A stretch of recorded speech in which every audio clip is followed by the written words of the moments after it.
পড়ছি একুশের ছড়া কবিতাটি। লিখেছেন কবি আল মাহমুদ।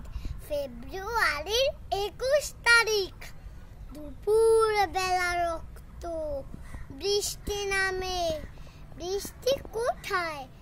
বরকতেরই রক্ত। হাজার যুগে সূর্য তাপে জ্বলবে এমন লাল যে সেই লোহিতেই লাল হয়েছে কৃষ্ণচূড়া ডাল যে। প্রভাত ফেরি মিছিল যাবে, ছড়াও ফুলের বন্যা। বিষাদ গেটে গাইছে পথে তিতুমিদের কন্যা। চিনতে নাকি সোনার ছেলে ক্ষুদিরামকে চিনতে? রুদ্ধ শ্বাসে প্রাণ দিল যে মুক্ত বাতাস কিনতে।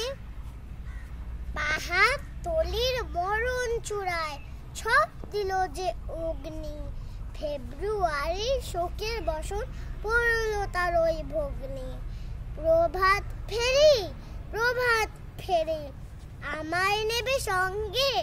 বাংলা আমার বচন, আমি জন্মেছি এই বঙ্গে। আসসালামু আলাইকুম।